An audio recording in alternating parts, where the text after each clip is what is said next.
Oke, bismillahirrahmanirrahim. Assalamualaikum warahmatullahi wabarakatuh.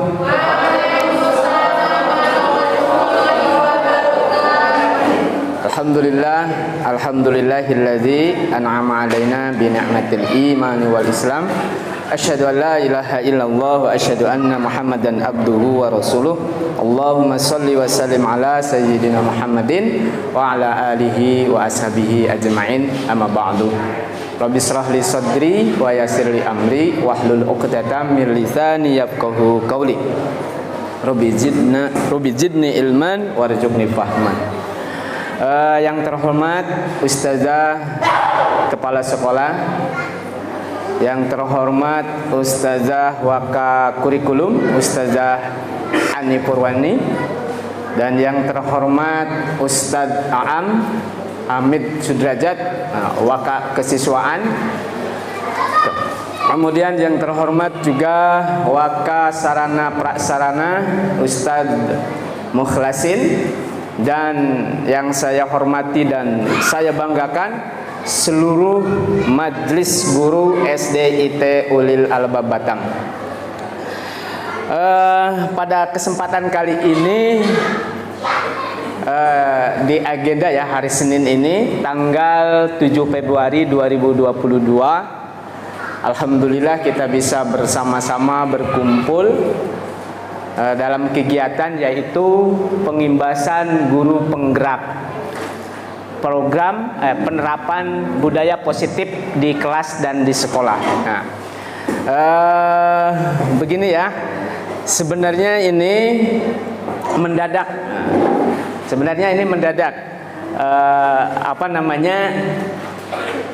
Tadinya kan pengimbasan ini akan kami lakukan sendiri-sendiri gitu. Walaupun memang dari program pemerintah itu, dari program guru penggerak itu ya minimal 5 orang gitu. Setelah kami mendapatkan materi di modul 1 sampai ke modul 1 itu modul 1.1, 1.2, 1.3, 1.4 ya tentang budaya positif tentang budaya positif. Nah, tugas kami ya untuk mengakhiri modul 1 ini yaitu adalah mengadakan pengimbasan tentang materi budaya positif. Ya minimal sebenarnya saya, Pak Ahmad, kemudian Bu Salma 5 orang gitu langsung pengimbasan itu di kelas. Cuma saya pikir kadang-kadang mungkin dari kawan-kawan ini kan perlu tahu juga ya, masih banyak bertanya-tanya tentang program guru penggerak itu seperti apa. Nah sekalian aja lah kita bergabung bertiga, sekalian kita buat seminar. Sebenarnya ini kan pengimbasan ini judulnya adalah seminar pengimbasan program guru penggerak tentang budaya positif. Intinya nanti Ustadz-Ustazah, apa saja sih sebenarnya yang sudah kami lakukan di saat kami menerima materi modul 1 ini, itu kan nanti kami ada sesi berbagi dengan Ustadz-Ustazah, dan tentunya nanti yang namanya seminar nanti kan berbagi kemudian diskusi seperti itu. Nah untuk kesempatan kali ini intinya ya, tidak hanya yang diimbaskan itu kan budaya positif. Materi budaya positif ini adalah materi modul 1.4. Nah, kan tidak ujuk-ujuk begitu saja ya. Kita langsung melakukan budaya positif. Dan tentunya materi itu dari modul 1.1, 1.2, 1.3.4 itu saling keterhubungan. Nah, itu biar nanti tidak, kalau misalkan kami nanti terpisah-pisah melakukan pengimbasannya kan capek juga kan. Jadi kami berbagi saja dengan rekan kami yang ikut program guru penggerak. Nah, saya, Pak Ahmad, kemudian Bu Salma.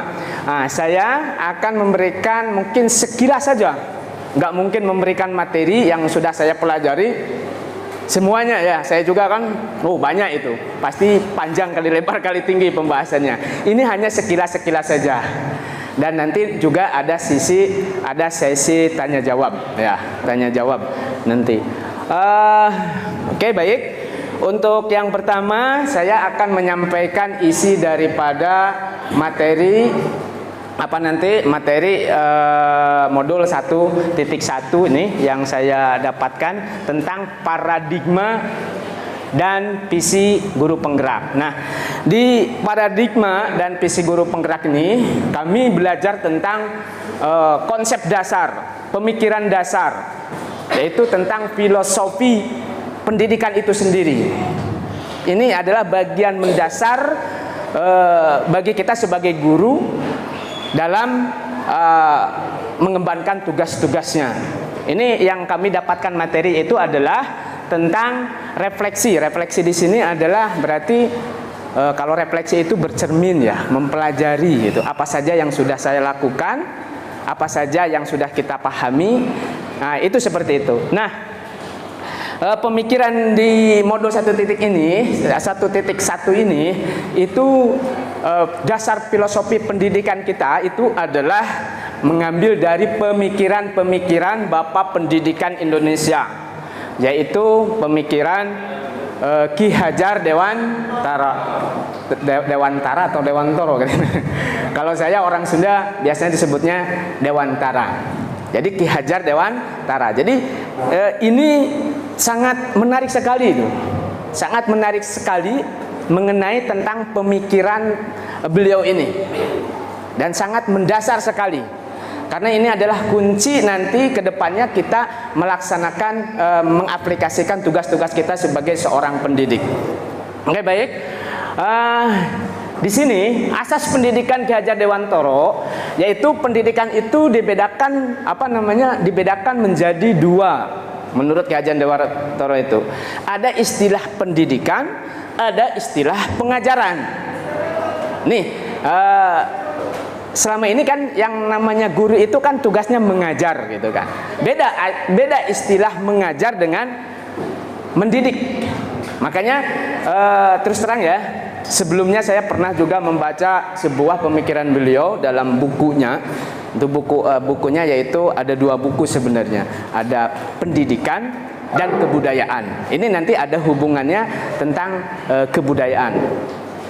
Di dalam buku pendidikannya ini kan diambil dari dari buku pendidikan Ki Hajar Dewantara. Ini kalau kita baca, nah di sini langsung aja yang berwarna hitam. Nah, ini nggak usah dijelaskan lagi. Jadi pada intinya menurut Ki Hajar Dewantoro itu pendidikan itu dibagi dua istilah, ada pengajaran, ada pendidikan. Kalau pengajaran, menurut Ki Hajar Dewantoro adalah proses pendidikan dalam memberi ilmu yang berfaedah untuk kecakapan hidup anak secara lahir dan batin. Jadi menurut beliau pengajaran itu adalah seperti mengajarkan transfer of knowledge itu, transfer ilmu pengetahuan, mengajarkan keterampilan. Nah, seperti itu. Keterampilan yang nanti keterampilan itu bisa dimanfaatkan untuk kehidupannya. Itu yang namanya pengajaran. Nah, selama ini yang kita lakukan transfer pengetahuan saja gitu. Kemudian ada yang lebih utama, yang lebih penting lagi adalah pendidikan. Nah, pendidikan inilah kata kuncinya. Karena kalau pendidikan itu mungkin bisa dilakukan oleh orang-orang yang profesional gitu. Seperti kita guru kan, mendidik, kata-katanya mendidik di sini. Mendidik di sini menurut Ki Hajar Dewantoro adalah menuntun. Jadi dalam istilahnya pendidikan itu adalah menuntun terhadap segala kekuatan kodrat atau fitrah yang dimiliki anak. Jadi menuntun terhadap kekuatan yang ada pada diri anak, itu fitrahnya, kalau bahasa kita fitrahnya ya, pada diri anak, agar mereka mencapai keselamatan, kebahagiaan yang setinggi-tingginya sebagai manusia, baik dia sebagai individu, sebagai dirinya sendiri, atau sebagai makhluk yang bermasyarakat, makhluk sosial, sebagai insan, sebagai dirinya sendiri, dan juga mereka bisa berkehidupan dengan masyarakatnya. Nah, itu adalah pendidikan, menuntun. Kalau bahasa menuntun itu ada mendampingi, mengayomi, ya kan, menasehati. Kalau dalam bahasa kitanya mungkin saya pahami di sini pendidikan ini konsep dasarnya adalah daripada watawasau bil haqqi watawasau bis sabr. Nasihat menasehati dalam kebaikan dan nasihat menasihati dalam kesabaran, itu pada intinya sebagai dasar dasar kita mendidik anak. Itu kalau kita ngambil dari Islamnya, dari Al-Qur'annya. Dan kalau kita tilik lagi sejarahnya, Ki Hajar Dewantoro ini adalah seorang tokoh semasa bapak bangsa yang lainnya, seperti Kiai Haji Ahmad Dahlan, kemudian siapa namanya yang pendiri NU itu, Hasyim Asy'ari, R.A. Kartini, itu satu rumpun, bahkan satu perguruan. Kalau nggak salah namanya Ki Soleh Darat pada waktu itu, kalau kita baca sejarahnya. Jadi ketika kita mempelajari pemikiran beliau sangat luar biasa. Nah, pada intinya di situ. Nah, bagaimana dasar-dasar pemikiran beliau itu? Kalau di sini saya ngambil ini aja lah, yang simpel saja, yang mungkin sudah fenomenal. Prinsip dasar pendidikan beliau itu yang pertama ada yang disebut dengan trilogi kepemimpinan, trilogi pendidikan. Nah, itu yang kadang-kadang kita suka terlupakan itu. Ini yang menjadi filosofis yang sangat, menurut saya itu sangat mendasar sekali. Trilogi kepemimpinan, trilogi pendidikan. Artinya bahwa cita-cita beliau membangun pendidikan ini adalah yang sangat luhur, mencetak kader-kader pemimpin bangsa. Pada saat itu kan masa penjajahan ya, seperti itu. Seperti apa? Ini trilogi pendidikan ini, trilogi kepemimpinan ini, kalau kita pahami itu prinsip dasarnya, ingarso sung tolado, ingarso kalau dalam bahasa Jawa ingarso, apabila, jadi cita-cita itu kita ini sebagai guru, anak-anak sebagai anak didik, itu mereka adalah pemimpin-pemimpin, dan kita ini adalah di sini dalam program guru penggerak ini, kita sebagai guru itu adalah pemimpin pembelajaran.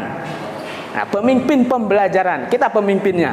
Nah, bagaimana sikap kita sebagai seorang pemimpin? Nah, ini dasarnya. Ingar sosung tolado. Apabila kita berada di depan, dalam bahasa kasarnya, dalam bahasa teksnya gitu, apabila kita berada di depan, hendaklah kita menjadi contoh, menjadi tauladan. Betul nggak? Ini sesuai nggak dengan ini, dengan ajaran Islam?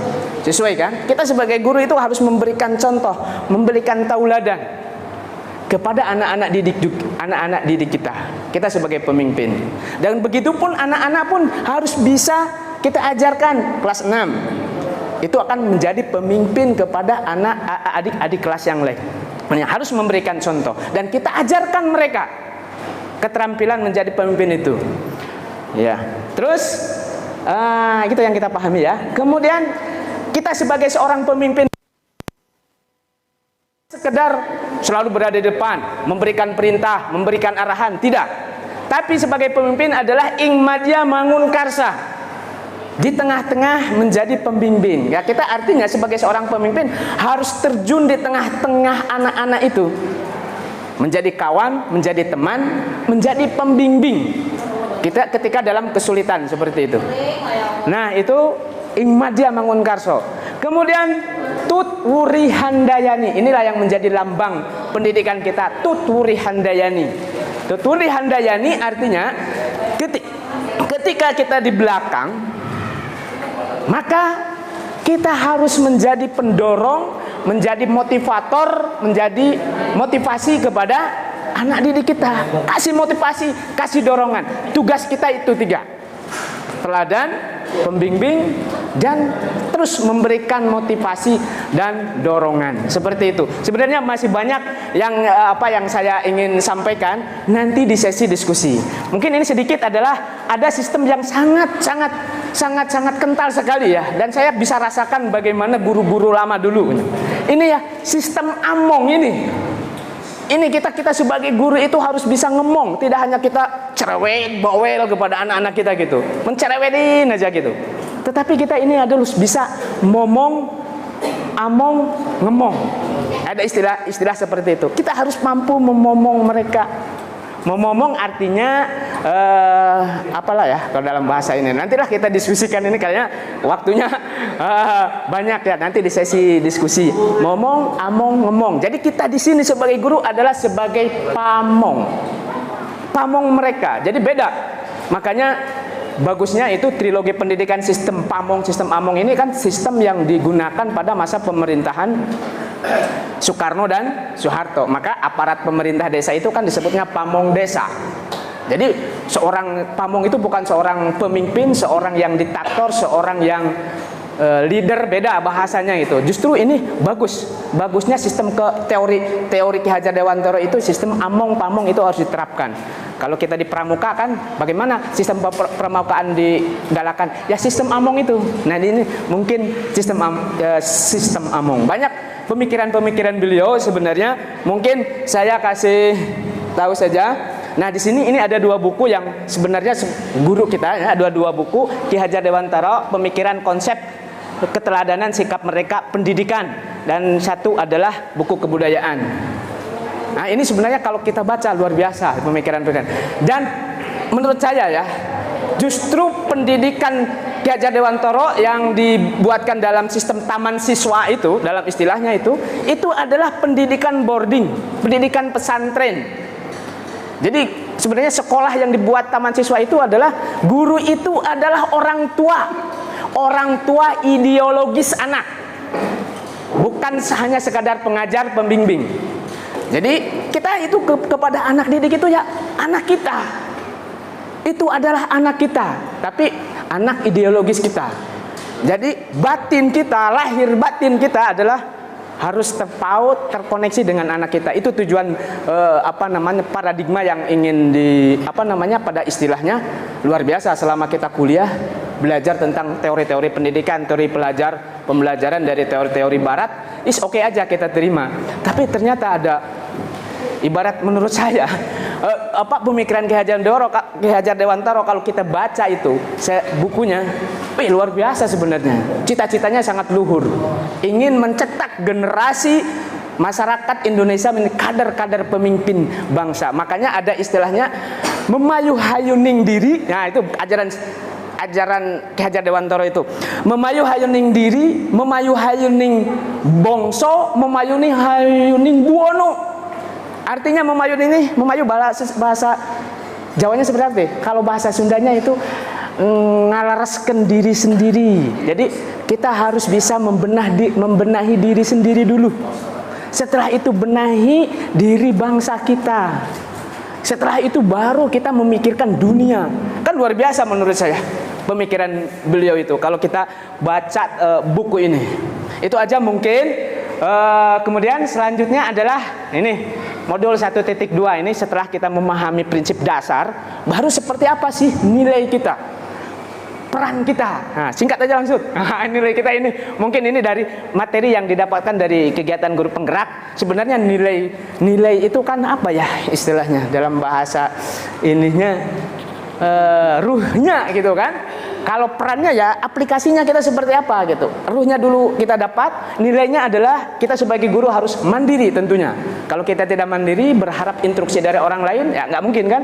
Kemudian reflektif, artinya reflektif itu kalau dalam bahasa ininya selalu meriksa diri, mengaca diri, belajar dan terus belajar, dan kritis terhadap pemikiran-pemikiran atau teori-teori atau apa itu, kritis terhadap hal yang baru. Dan itu seperti itulah nanti kita nih. Reflektif, kolaboratif. Nah ini yang penting, kolaboratif. Kalau dalam bahasa istilahnya dulu zaman penjajahan, zaman pergerakan kemerdekaan itu adalah seperti Soekarno itu gotong royong. Dalam istilah gotong royong, bahasa globalnya adalah kolaborasi. Kolaborasi, kita nggak mungkin bangsa ini bisa diselesaikan sama Soekarno, nggak mungkin. Tentunya kan hasil kolaborasi dengan bermacam-macam ideologi juga, mereka juga kan berkolaborasi. Kemudian inovatif, ini inovatif itu inovatif itu harus respect terhadap hal-hal yang baru, kemudian kreatif, hubungannya dengan kreatif, kita pun harus kreatif dengan apa saja, lakukan apa saja yang kita bisa, ya. Jangan jangan istilahnya lah, ya tergantung pimpinan, tergantung inilah gitu. Tapi kita harus kreatif juga gitu. Itu intinya. Kemudian pada tentunya adalah berpihak pada murid. Apa yang kita lakukan, apa yang kita inginkan, apa yang kita harapkan adalah untuk anak didik kita. Apalagi kita sebagai guru. Jadi guru itu bukan dalam istilahnya, jangan berharap menjadi kaya raya ya. Kekayaan kita adalah keberhasilan dan kesuksesan anak-anak di kita. Nanti kita akan melihat tahun 2045 seperti apa anak-anak kita. Inilah yang kita lakukan seperti itu. Itu berpihak pada murid. Artinya di sini berpihak pada murid. Nah, ada pesan itu, makanya ada profil pelajar Pancasila, nanti mungkin ya dijelaskan. Tapi bagi saya masih ingat pesannya Anies Baswedan pas waktu kuliah. Ada 4 yang harus diperlukan sama anak bangsa dalam menghadapi era globalisasi, itu yang disebut dengan 4C dan 2B gitu ya. Saya sudah sampaikan itu. 4C itu adalah C, kreatif, komunikatif, kolaboratif, critical thinking, kalau nggak salah itu Pak Anies Baswedan. Kita pahami. Dan 2B itu yang penting, 2B itu adalah beriman dan bertakwa kepada Tuhan Yang Maha Esa, atau beriman dan bertakwa kepada Allah Subhanahu wa taala. Itu penting. Kemudian B yang kedua adalah berwawasan global. Kalau zaman Soeharto-nya itu Menristek kita adalah imtak dan imtek, itu maksudnya. Ini sekarang adalah beriman dan bertakwa kepada Tuhan Yang Maha Esa, nanti ada di profil pelajar Pancasila kalau nggak salah, seperti itu. Jadi 4C 2B itu yang harus kita berikan kepada anak didik kita. Jadi pembelajaran kita sekarang dirubah, harus membangun keterampilan hidup itu, keterampilan berpikir, ya bernalar kritis gitu kan, keterampilan dalam hal ya seperti, artinya nih kalau menurut Ki Hajar Dewantara kan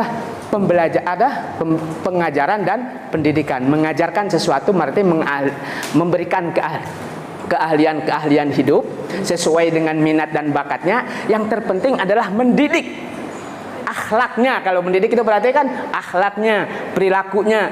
Artinya ada 3 yang harus kita pahamkan itu dalam mendidik. Itu adalah anak itu kan, manusia itu kan memiliki yang pertama hatinya harus kita didik. Kemudian akalnya, menguraikan mana baik dan buruknya. Kemudian perasaannya, tidak terlepas dari hati, akal, dan perasaan. Ini kalau panjang lagi nanti diinikan lagi. Kemudian peranan guru penggerak, ini kami ini khusus, ini berarti peranan guru penggerak. Pertama menjadi pemimpin dalam pembelajaran. Udah tentunya saya mencoba mengaplikasikan, saya sebagai seorang pemimpin, pegangan saya ada 3, itu trilogi kepemimpinan. Ing Ngarso Tulodo, Ing Mandiamangun Karso, Tuturi Handayani, itu pegangan kita. Nah, menjadi pemimpin belajar, menggerakkan komunitas praktisi. Ya, sebelum saya menggerakkan itu berarti ya kita bergerak dulu lah istilahnya. Tergerak dulu saya. Kami harus tergerak dulu sebelum menggerakkan orang lain gitu. Artinya saya bergerak aja dulu lah. Orang lain nggak usah digerakkan, nanti kalau tertarik is oke, ayo ikut sama-sama diskusi. Seperti itu. Menjadi coach bagi guru orang lain ya. Itu makanya nggak terlalu ini ya. Coach ini artinya kita jadi teman inilah. Jadi kalau ada kawan punya masalah, punya ini, ya kita bisa memberikan solusi, memberikan pandangan. Ya pandangan ini, makanya ada 3 hal itu. Ketika kita berbicara komunikasi, hati juga kita harus gunakan sebagai niatan kita untuk kebaikan. Yang kedua adalah akal yang sehat, logika yang sehat. Yang ketiga adalah perasaan, kita harus mainkan. Kalau kita komunikasi tanpa menggunakan perasaan, apakah ini kawan ini merasa tersinggung, merasa diajarkan atau tidak, itu perasaan. Maksudnya hati, akal, perasaan dan digunakan seperti itu. Kolaborasi, ya artinya kita kan selalu mengajak kerja tim ya. Gak mungkin segala sesuatu kita kerjakan sendiri-sendiri. Tak mungkin. Tidak ada yang Superman di dalam bahasa itu. Manusia itu, Superman itu adalah khayalan. Yang ada kenyataannya adalah super team. Nah itu maksud saya, super team. Nah itu makanya ada kolaborasi. Nah yang kelima adalah tujuannya adalah kita akan mencetak mencetak kader-kader pemimpin bangsa, yaitu memajukan kepemimpinan murid di sini. Dan memang di SD itu ya kita jangan berharap ekspektasi kita layaknya seorang pemimpin yang bisa ini. Tapi anak-anak SD itu yang harus kita perhatikan adalah dunianya dunia anak-anak, dunianya dunia bahagia, dunianya dunia bermainan. Ya kita mengajarkan kepemimpinan jangan terlalu serius sesuai apa yang kita inginkan. Nanti ada di restitusi di situ. Kita mengajarkan kepada anak itu ya bukan apa yang kita inginkan, tetapi apa yang anak butuhkan, apa yang anak inginkan. Dan tentunya keinginan itu harus sesuai dengan hati, akal, perasaan kembali. Jangan hanya menurut hati saja, jangan hanya menurut akal saja, jangan hanya menurut perasaan saja. Disitunya kita belajar tentang filosofi itu, tentang filsafat itu. Akal, hati, akal, perasaan. Nah seperti itu. Mungkin itu berdasarkan nilai dan peran guru penggerak. Apakah ada lagi? Nggak ada ya? Nah, masuk ke visi guru penggerak. Dan insya Allah nanti akan diberikan oleh saudara kita Ustadz Ahmad. Oke, terima kasih. Itu mungkin pemaparan sedikit. Insya Allah nanti kita ada sesi diskusi. Akhirul kalam. Wassalamualaikum warahmatullahi wabarakatuh. Assalamualaikum warahmatullahi wabarakatuh. Waalaikumsalam warahmatullahi wabarakatuh. Yang saya hormati Ibu Kepsek dan para wakil, menyambung dari penjelasan dari Ustadz Iwan, yaitu ada paradigma, kemudian nilai dan peran guru. Nanti balas saatnya yaitu visi guru penggerak. Visi guru penggerak. Saya yakin teman-teman semua mempunyai visi ke depan bagaimana mendidik anak-anak kita, bagaimana menjadikan anak-anak kita menjadi lebih baik. Dan saya yakin itu. Kemudian untuk mencapai visi ini, tentu yang perlu kita perhatikan adalah yang sudah dijelaskan tadi Pak Iwan, yaitu kawan-kawan harus mempunyai nilai. Nah, untuk mencapai visi ini, kawan-kawan harus mempunyai nilai sebagai guru. Kemudian selain nilai, kawan-kawan juga harus mempunyai peran. Tadi juga sudah dijelaskan oleh Pak Iwan. Ya, ada peran guru itu ada 5 ya, sudah dijelaskan tadi. Iklan dulu. Ya. Oke, lanjut. Di depan sudah tampak ya visi guru, diantaranya yaitu mengelola perubahan yang positif. Ada filosofi pendidikan KD, yaitu pendidikan adalah segala usaha menuntun segala kekuatan anak sesuai kodratnya, yaitu menuntun. Bagaimana kita sebagai guru menuntut mereka ya. Makanya dalam filosofi KHD ini, guru itu diibaratkan sebagai petani. Tuh. Kemudian murid itu diibaratkan atau dianalogikan sebagai bibit. Nah, bagaimana bibit ini bisa tumbuh? Nah, itulah tugasnya petani. Bagaimana petani dari awal mencangkul tanah, kemudian menaburkan benih-benih, kemudian disiram, kemudian diberikan pupuk sehingga pohon atau tumbuhan tersebut tumbuh menjadi tumbuhan yang subur atau sehat. Itulah sebabnya kita dianalogikan sebagai petani. Oleh sebab itu saya yakin di sini guru-guru di sini itu adalah guru-guru hebat. Alhamdulillah saya tengok anak-anak kita menjadi anak yang soleh dan soleha. Amin. Ya. Semoga kedepannya bagaimana cara kita menumbuhkan siswa-siswa kita menjadi lebih baik lagi.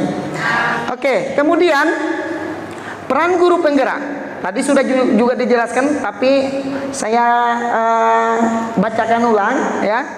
Peran seorang guru adalah sebagai penuntun.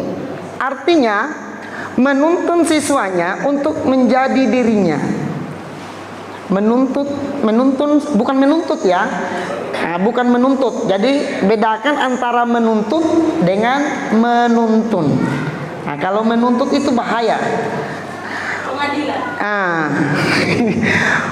Menuntun artinya menuntun siswanya untuk menjadi dirinya sendiri sesuai dengan kehendaknya berdasarkan minat dan bakatnya agar bisa hidup bermasyarakat dengan baik, berbahagia lahir maupun batin. Itu.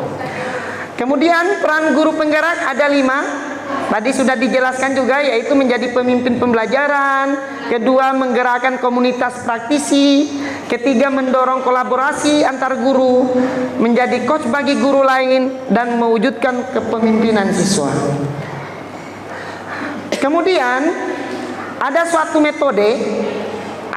metode yang dinamakan inquiry apresiatif. Ini berkaitan dengan metode Bagja. Itu. Ia adalah sebuah pendekatan manajemen perubahan yang kolaboratif dan berbasis kekuatan. Jadi pada metode ini tidak ada yang kita nilai itu negatif, semuanya positif. Ya, ini perlu digarisbawahi. Misalnya saat kita belajar ada anak-anak tengok-tengok dari luar. Di satu sisi kita nilai itu adalah negatif, padahal di metode IA ini tidak ada yang negatif, semua positif. Ya, misalnya anak-anak terlambat, wah kamu sering terlambat. Ini nih adalah sifat negatif. Dalam IA tidak ada yang negatif. Mungkin anak ini ada alasannya tersendiri.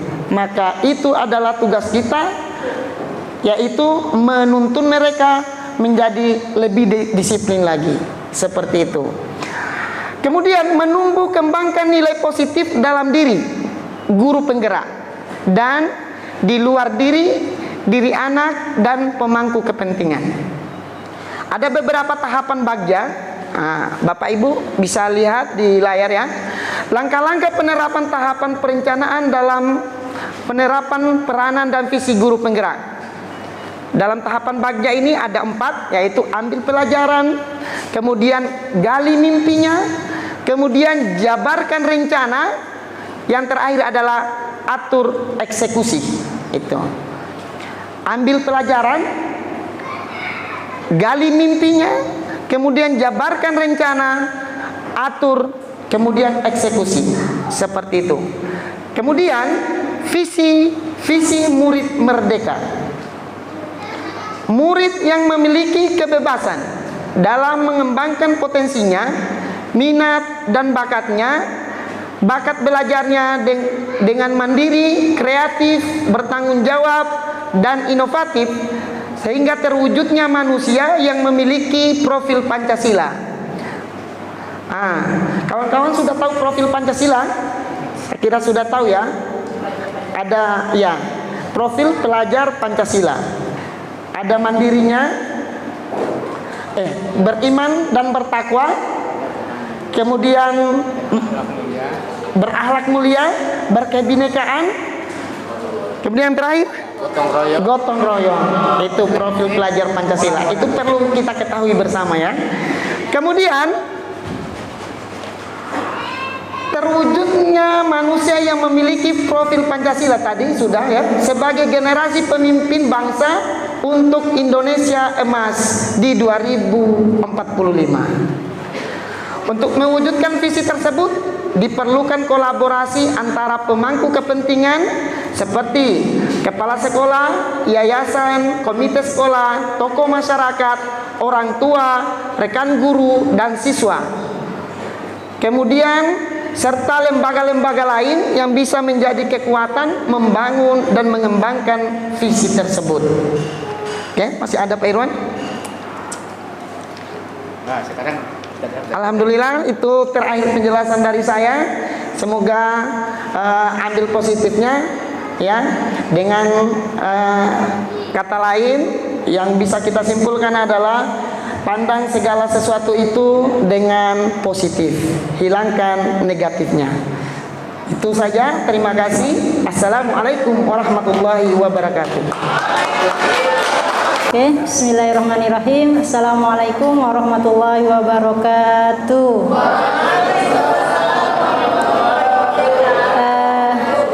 Masih semangat Ustazah? Alhamdulillah. Baik, yang saya hormati Ustazah Riani selaku Kepala Sekolah, Ustazah Ani Purwani, Ustadz Husin dan Ustadz Aam selaku Wakil Kepala Sekolah, dan Ustadz-Ustazah semua yang kami sayangi. Sebelumnya terima kasih sudah berkenan hadir mengikuti undangan kami dalam masa pengimbasan ini ya, dan Masya Allah luar biasa dua partner kami nih dalam menjelaskan teorinya tadi. Aplaus untuk mereka berdua. Baik, nah tiba saatnya giliran saya. Di sini saya dapat tugas untuk menjelaskan tentang budaya positif. Karena juga terbatasnya waktu, jadi mungkin hanya sebentar saja saya sampaikan inti-intinya saja, dan mungkin nanti di ujung kami berharap ada kerjasama dari semua walas, terutama untuk menerapkan budaya positif di sekolah. Seperti itu. Oke, baik. Jadi sebenarnya budaya positif ini bukan hal yang baru untuk kita, karena kita juga sudah menerapkan walaupun dengan istilah yang berbeda. Bahkan kita sudah secara khusus mendatangkan pelatihan untuk menerapkan budaya positif. Jadi sebenarnya budaya positif itu kan kebiasaan-kebiasaan baik yang ingin kita terapkan di kelas, yang harapannya nanti bisa membentuk karakter siswa sesuai dengan visi misi sekolah kita Prima, yang akhirnya itu berakhlak mulia. Dan itu ternyata juga sambung dengan visi misi profil belajar Pancasila yang tadi sudah dijelaskan oleh Ustadz Irwan dan Ustadz Ahmad. Nah, di budaya positif ini ada beberapa tahapan yang perlu kita lakukan sebelum menerapkan budaya positif. Jadi yang pertama, terlalu kecil ya teksnya ya, sebentar. Oke, sebentar. Oke. Yang pertama yang perlu kita lakukan adalah melakukan perubahan paradigma dari stimulus respon menjadi teori kontrol. Jadi kalau selama ini kita ketika dalam menerapkan budaya positif yang biasanya kita dengan istilahkan disiplin di kelas, itu kita cenderung bahwa kita sebagai orang dewasa itu bisa mengontrol anak-anak gitu. Kita bisa melakukan apapun, itu hak kita. Ternyata di dari materi yang kami pelajari, ternyata itu adalah paradigma yang salah. Yang ternyata kita itu tidak bisa mengontrol orang lain.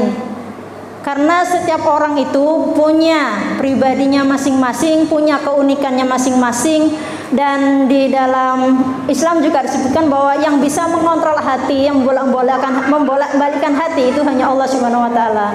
Jadi di sini peran kita sebagai guru hanya mengarahkan, menuntun, menebalkan nilai-nilai baik yang ada pada siswa-siswa kita.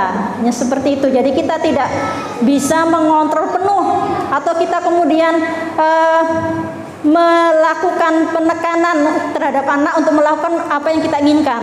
Tapi ada tahap-tahapannya bagaimana mereka sehingga mau mengikuti kebiasaan-kebiasaan baik yang akan kita terapkan di kelas. Itu yang pertama.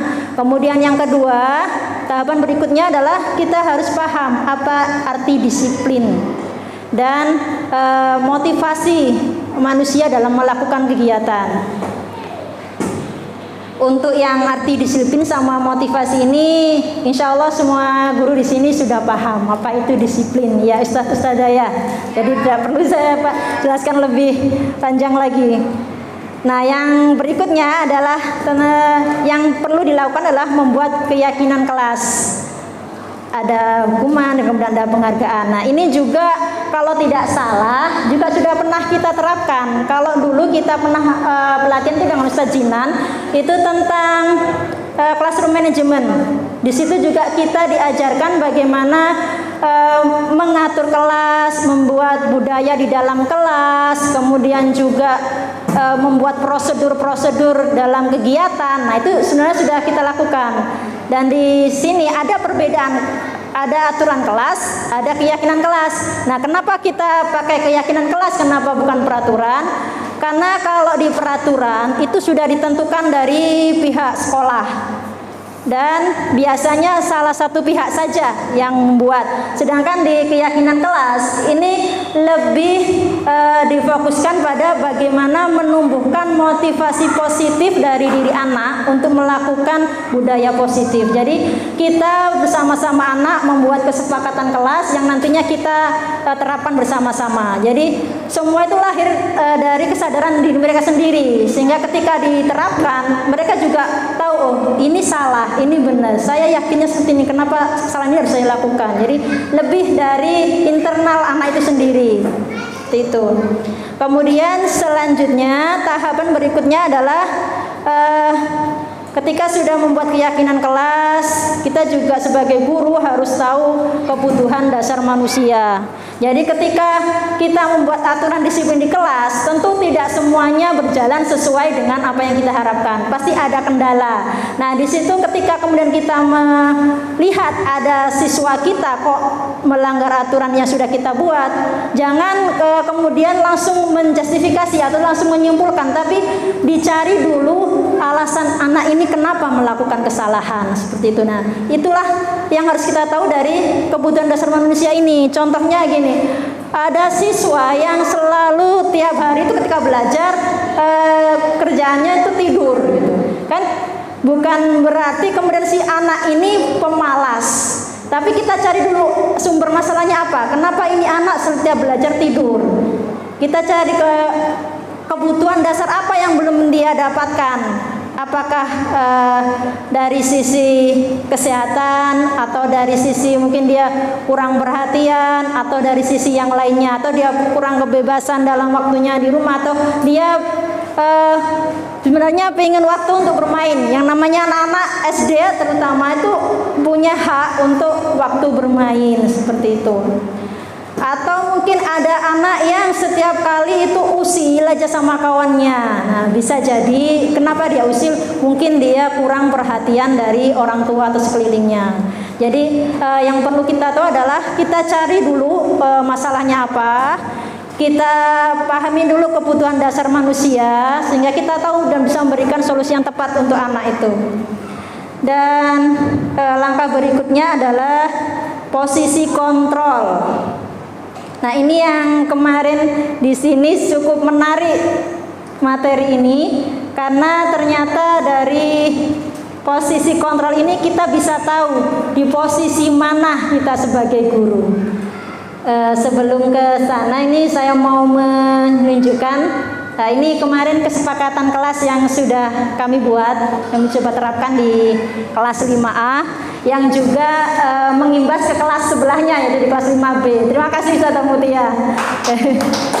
Jadi bentuknya kesepakatan kelas itu seperti ini. Jadi bukan berupa kata-kata instruksi ya, tapi lebih menyadarkan ini loh nilai yang ingin kita harapkan di kelas kita.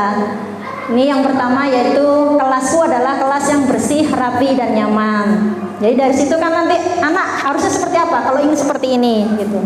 Kemudian yang kedua, guru dan murid saling menghargai, menyayangi, dan menolong. Yang ketiga, kami warga kelas yang disiplin, mandiri, dan bertanggung jawab. Yang keempat, kami warga kelas yang taat dan rajin beribadah. Dan yang kelima, kami warga kelas yang berbudaya dan suka membaca. Ini sudah kami coba terapkan walaupun belum maksimal, dan kami juga berharap nanti semua guru, terutama yang ngajar di kelas 5 akhwat, kalau memang terjadi kendala di kelas, bisa langsung dikembalikan ke kesepakatan kelasnya. Jadi sehingga apa yang sudah kami buat itu benar-benar diterapkan gitu. Jadi bukan hanya sekedar pajangan seperti itu. Baik, lanjut ke posisi kontrol. Ini di posisi kontrol ini kita sebagai guru ditempatkan menjadi 5 tipe guru. Yang pertama tipe penghukum, Yang kedua, tipe pembuat orang merasa bersalah. Yang ketiga, tipe sebagai teman. Yang keempat, tipe pemantau. Dan yang kelima, tipe manajer. Jadi ini adalah tipe-tipe kita, di mana nanti kita bisa mengontrol kelas kita untuk menerapkan kedisiplinan. Nah, coba saya bacakan, nanti Ustazah merefleksi ya, berada di posisi mana sekarang gitu. Untuk yang tipe penghukum, biasanya ketika anak melakukan kesalahan, kalimat yang diucapkan adalah, guru berkata, kalau kamu tidak melakukannya, awas ya, rasakan nanti. Seperti itu. Jadi nadanya keras, kemudian ada nada ancaman seperti itu. Nah, kalau seperti itu kata-katanya ketika menemukan kesalahan pada anak, itu berarti kita berada di tipe penghukum. Seperti itu. Kalau ada di tipe ini, kita sama-sama istighfar ya, jangan dilakukan lagi.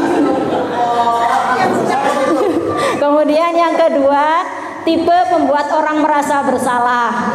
Jadi ketika anak melakukan kesalahan, yang dilakukan atau dikatakan oleh guru adalah, kamu seharusnya sudah tahu, ibu lelah sekali mengatakannya itu terus gitu.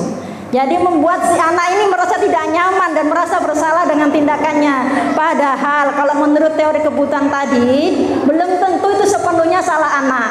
Bisa jadi mungkin metode kita ngajar itu kurang menyenangkan atau membosankan buat anak. Seperti itu. Jadi ketika kita di posisi ini, itu cenderung semua itu salah anak. Nah, apa akibatnya kalau seperti itu? Akibatnya adalah bukan karakter positif yang terbentuk pada anak, tapi anak justru merasa dirinya kok selalu salah. Karakternya juga kok saya ini selalu salah, selalu disalahkan, berarti saya ini tidak baik, saya ini tidak punya karakter baik. Seperti itu akibatnya gitu. Jadi kalau kita melakukan seperti ini, ya kita perbaiki diri ya, kita sama-sama istighfar perbaiki diri, jangan dilakukan lagi gitu. Kemudian posisi berikutnya yaitu di posisi teman. Ini dari sisi, salah satu sisi memang baik, namun di sisi yang lain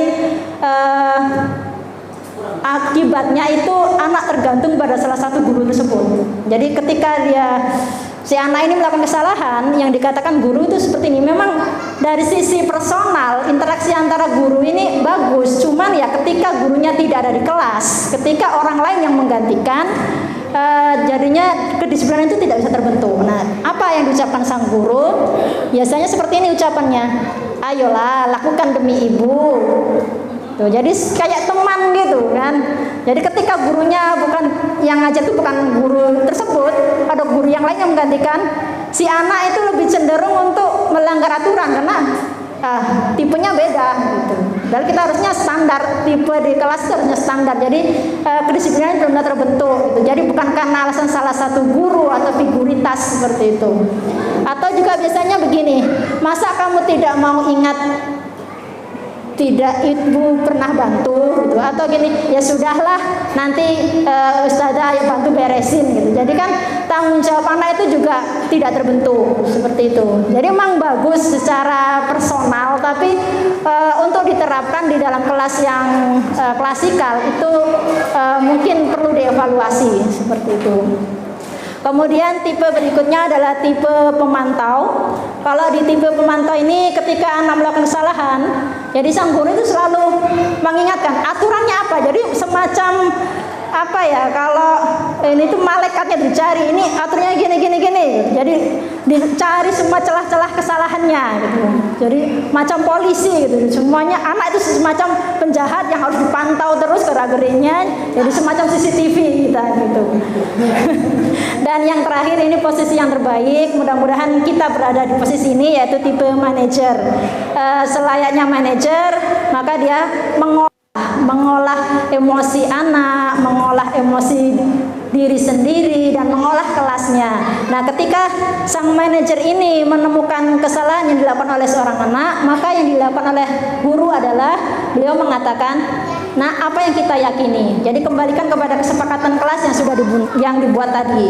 Terus apa yang bisa kau kerjakan untuk memperbaiki masalah ini. Jadi ditanyakan sebenarnya masalahnya apa, terus apa yang bisa dilakukan untuk memperbaiki diri. Jadi anak pun berpikir, oh ini salah, saya harus berubah, saya akan melakukan sesuatu untuk memperbaiki diri.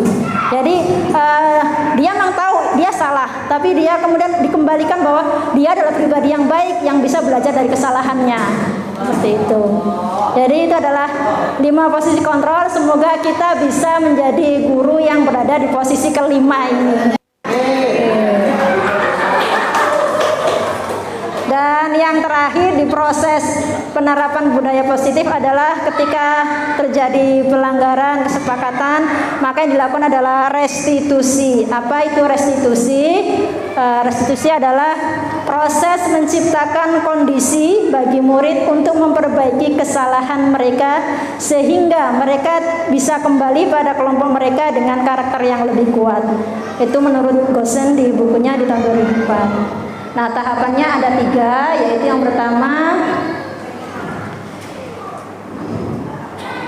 menstabilkan identitas. Yang pertama menanyakan keyakinan.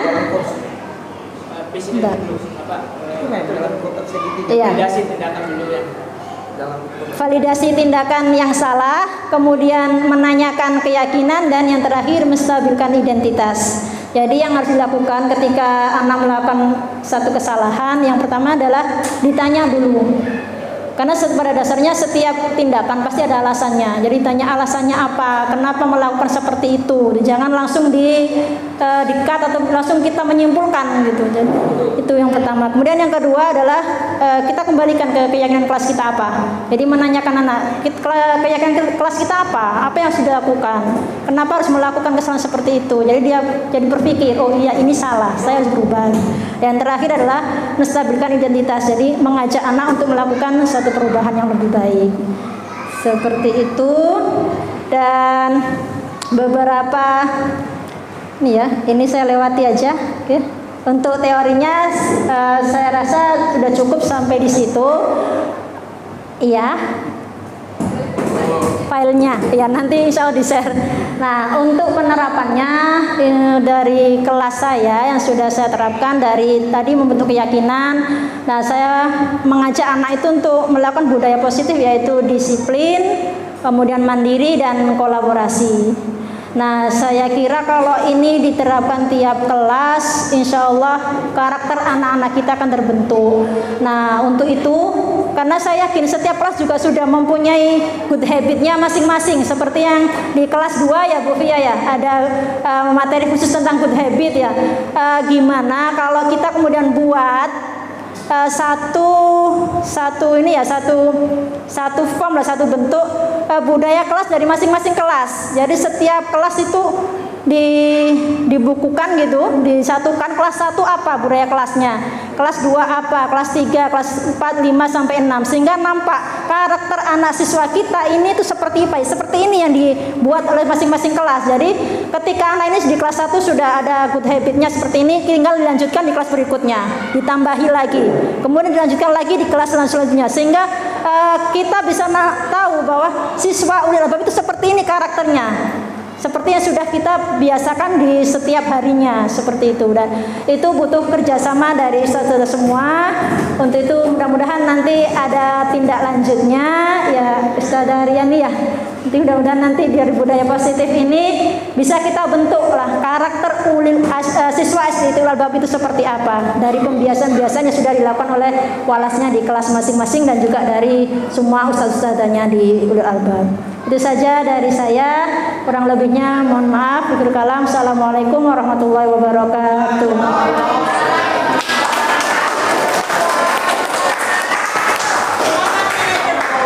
Baik, terima kasih kepada ketiga narasumber kita. Kita berikan tepuk tangan dulu saya Sandra.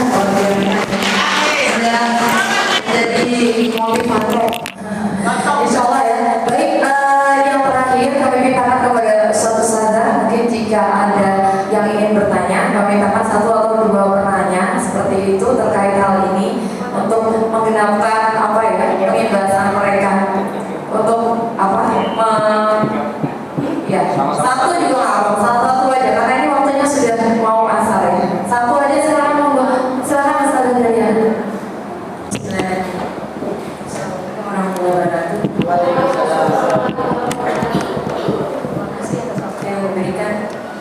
saja. Saya yang tadi mendengarkan penjelasannya rada nggak bosan atau tadi ada nilai guru penggeraknya. Iya. Ya. Iwan. Nah, nilai guru penggerak ada 5. Yang saya tanyakan adalah di mana nilai-nilai keagamaan pada 5 poin itu? Karena nilai-nilai guru penggerak itu kan ada kaitannya dengan profil pelajar Pancasila. Nah, kalau guru-gurunya punya nilai yang 5 itu, nah sebenarnya kan di bagaimana kan letaknya nilai-nilai religius, ya. Karena kan penting untuk sebuah pendidikan. Seperti tadi menanam, kalau kita nggak punya nilai religius, kita nanti lupa. Kita yang menanam, padahal itu semuanya kembalikan kepada pemilik penanam dan pemilik yang menanam terkait dengan sekolah Islam terpadu. Terima kasih. Baik, terima kasih kepada Ustaz Nurdiyana yang sudah memberikan pertanyaan kepada ketiga narasumber kita yang ada di depan. Cukup ya, sebenarnya langsung saja kita selesai, bisa langsung dijawab. Bismillahirrahmanirrahim. Assalamualaikum warahmatullahi wabarakatuh.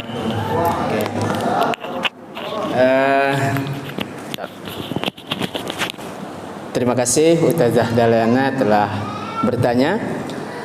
Tadi menanyakan tentang nilai dan peran guru penggerak. Nah, di sini kenapa kok nggak ada nilai keagamaan itu maksudnya ya? Oke, baik, mungkin ini ya. Materi ini adalah materi yang didapatkan dari modul 1.2 ya, 1.2. Nah, di sini kenapa kok nggak ada nilai Islaminya gitu maksudnya? Nah, inilah. Oh, nilai keagamaannya. Oke.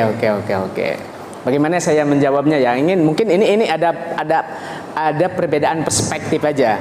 Di awal tadi ya kita berbicara tentang filosofi pendidikan itu sendiri ya.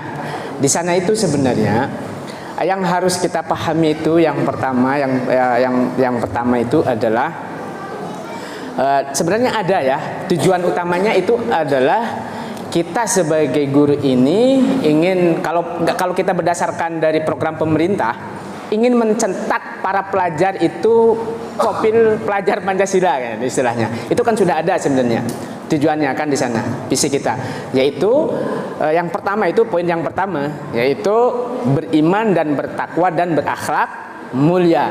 Nah, di sini nilai dan peran guru penggerak di sini itu nilai-nilai apa ya istilahnya, kita sebagai guru penggerak di sini pertama itu yang harus memiliki nilai kemandirian. Kalau kita nggak mandiri ya, kita berharap dari orang lain aja itu. Mungkin ini ke aplikasi guru penggeraknya ini.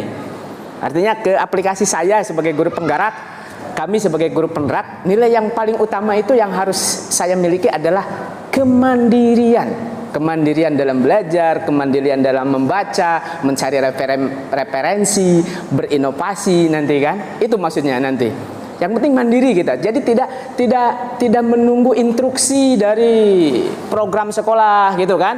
Bahkan kalau kita mandiri, punya ide, punya gagasan, punya ini kan kita bisa bergerak gitu. Gak usah digerakkan istilahnya, gak menunggu perintah untuk bergerak. Itu maksudnya ya. Itu kan sebenarnya kalau dilihat dari apakah nilai ini bertentangan dengan agama kita, dengan nilai Islam atau tidak gitu. Enggak, ini persepsi saya ya.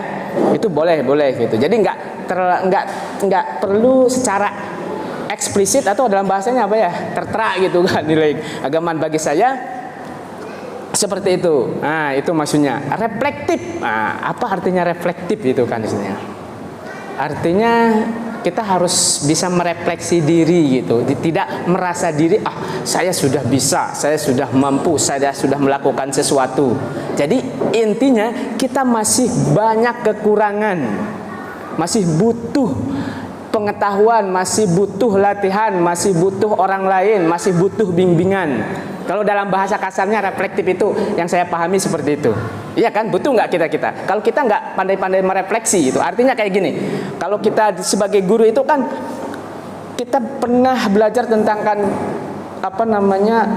penelitian tindakan kelas. Itu kan ada tahapan-tahapannya kan, ada refleksinya ya kan di situ. Refleksi 1, refleksi 2. Itu maksudnya kita harus bisa merefleksi apa yang sudah kita lakukan.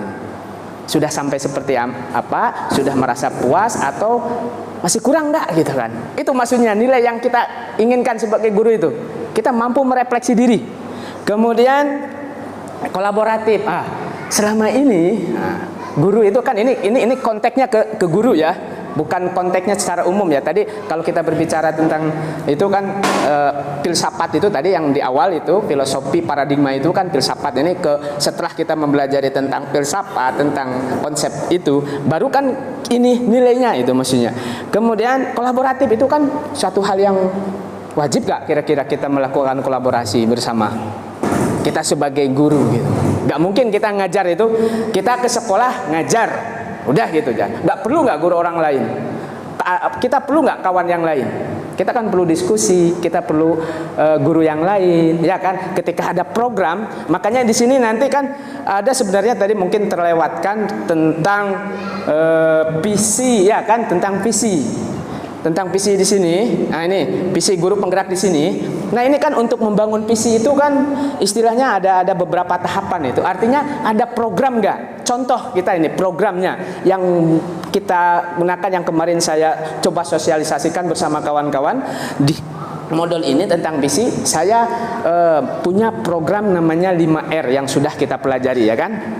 5R untuk membuat sekolah yang aman dan nyaman. Makanya kan seperti itu. Ada program 5R. Nah, program 5R ini apakah kita bisa lakukan secara sendiri-sendiri? Atau kan tidak.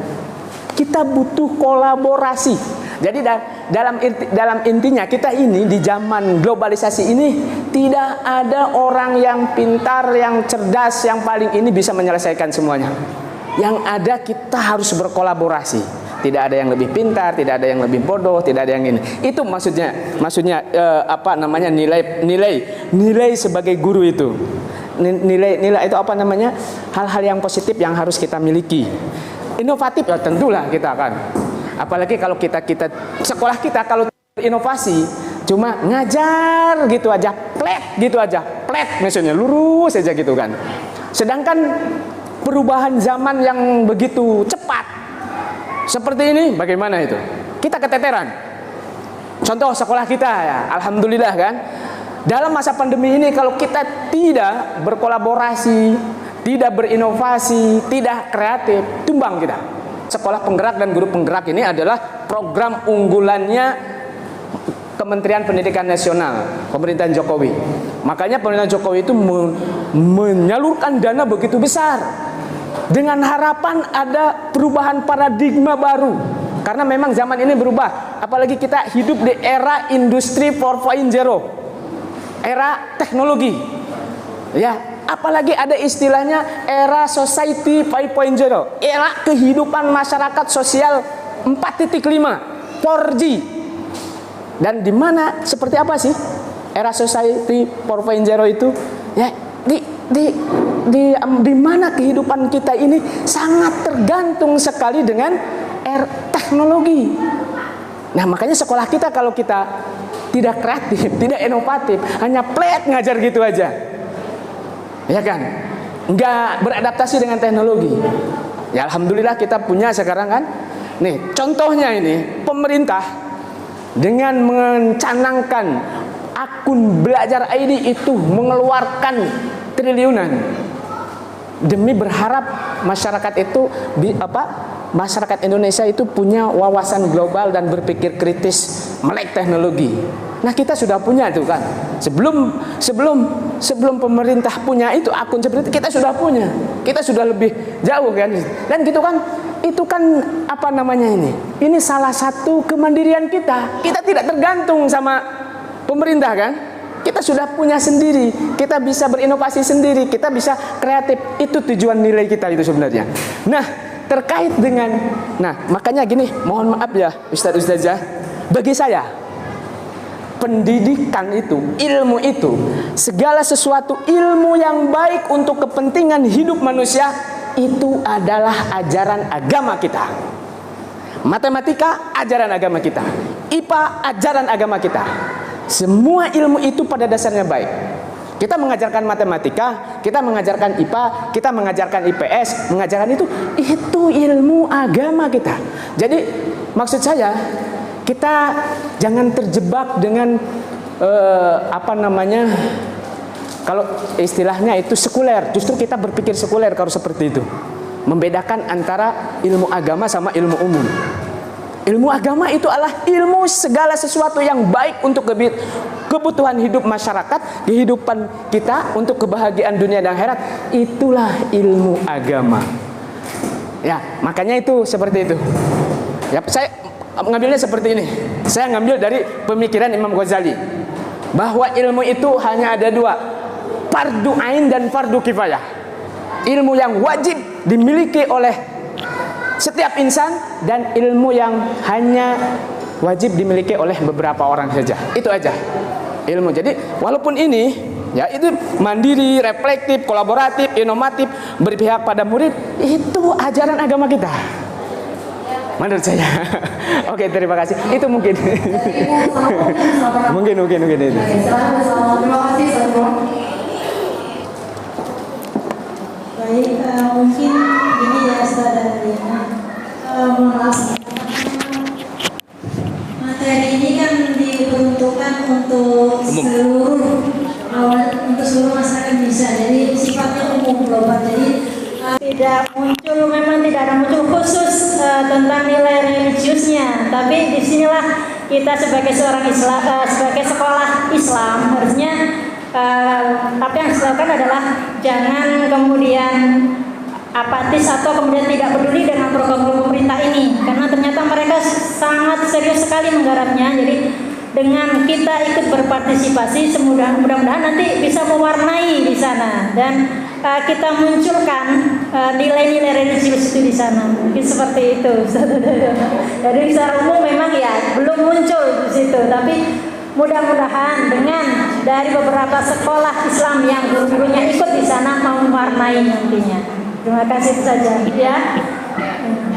Karena saya menganggap positif dalam program pemerintah, saya nanya kok itu nggak dimasukkan? Karena tahu Indonesia ini kan beragam, iya. Kan nggak ada ateis loh. Betul. Yang masuk juga mungkin terselit di mana? Iya, ada. Ada di Bulagarasi. Ada sebenarnya. Di yang kami pelajari di filosofi ya Jakarta itu ada, cuman tidak terang-terangan dimunculkan.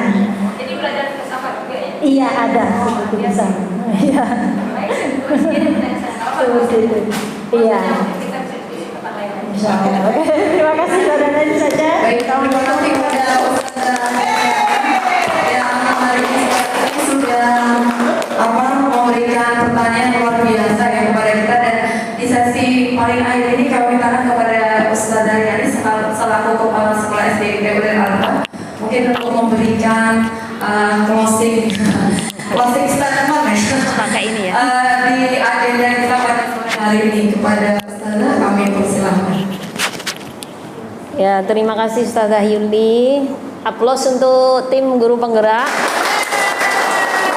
Ya, jazakumullah khair ya pada semangatnya tim guru penggerak, dan jazakumullah khairan kepada tim Ustazah juga yang bersedia hadir di sini ya. Luar biasa sekali tadi. Jadi intinya program sekolah penggerak ataupun guru penggerak ini adalah muaranya adalah student well-being ya. Adalah kenyamanan anak di sekolah, sehingga ketika nyaman maka karakternya menjadi positif, skillnya menjadi berkembang, dan kemudian daya pikirnya itu meningkat. Nah, tadi untuk profil pelajar Pancasila juga itu sangat mirip sekali dengan visi kita ya. Yang pertama itu kan beriman, bertakwa, dan berakhlak mulia. Nah, itu ada di visi kita. Kemudian berkebinekaan global. Itu tinggal kita adopsi di Islamisasi karena kita sekolahnya kan homogen, muslim semua. Jadi malah lebih gampang.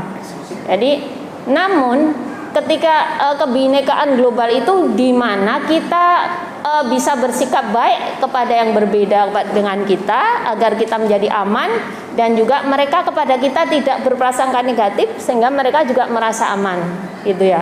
Mandiri, kemudian gotong royong, kolaboratif, kreatif, berpikir kritis. Nah, itu saja. Nah, kemudian juga tadi yang mungkin bisa kita lakukan ya, kemudian nanti menjadi program dari tim guru penggerak ini, ada beberapa tadi adalah pembentukan kemandirian. Nanti bisa kita konsep mungkin satu, penanaman nilai kemandirian berdasarkan jenjang kelas. Kalau di kelas 1 berarti manajemen kelas. Nanti di kelas 2 mungkin kemandirian dalam berkomunikasi, menyiapkan segala sesuatu, membantu orang lain, begitu ya. Nanti bisa kita konsep satu nilai saja atau satu pembiasaan saja.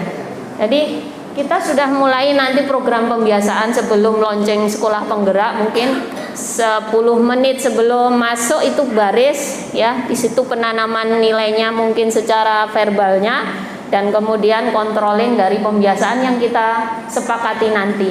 Mungkin di jenjang kelas nanti saya bisa pantau di kelompok kerja jenjang kelasnya, bisa didiskusikan di situ ya, dan kemudian mulai kita terapkan. Nah, tim guru penggerak ini nanti bisa membantu dalam mensupervisi dan memonitoring, kemudian juga memberikan masukan kepada sekolah.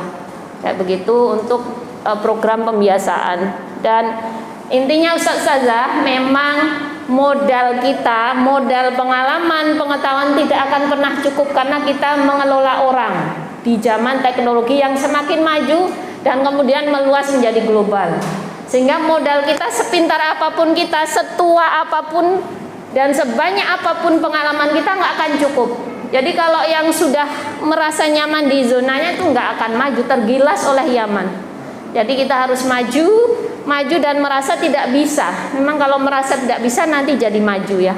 Jadi apapun itu kita akan lakukan ya, mungkin dengan islamisasi, internalisasi nilai-nilai Islam di dalam pengamalannya nanti, karena itu sangat nasional ya programnya, tapi bisa diadopsi dengan internalisasi nilai-nilai Islam sehingga kita di mata pemerintah juga kita mensukseskan programnya. Kemudian di bidang dakwah kita juga mensukseskan dakwah kita. Begitu ya Ustazah, terima kasih dan mohon maaf atas segala kekurangan. Semoga Allah mudahkan nanti segala program-program kita ini. Demikian, assalamualaikum warahmatullahi wabarakatuh. Terima kasih kepada Ustazah Riani, ketiga narasumber dan seluruh Ustazah Majelis Guru SDIP Al-Mubarak yang dari awal hingga akhir tidak ada satupun yang absen ya. Insyaallah masih tetap di kursinya masing-masing, ini luar biasa untuk kita semua. Kita tepuk tangan. Baik, kita takbir ya, takbir. Semoga dengan kegiatan yang sudah kita lakukan ini menambah semangat kita dalam bekerja ya, dalam melaksanakan aktivitas kita menjadi seorang guru yang lebih baik dan insyaallah lebih baik di mata Allah nantinya insyaallah ya. Marilah kita akhiri agenda hari ini dengan doa penutup majelis. Namun sebelum kita tutup, saya selaku pembawa acara di sini mohon maaf ya sebesar-besarnya jika selama membawakan agenda hari ini banyak kehilafan. Mari kita akhiri dengan doa penutup majelis.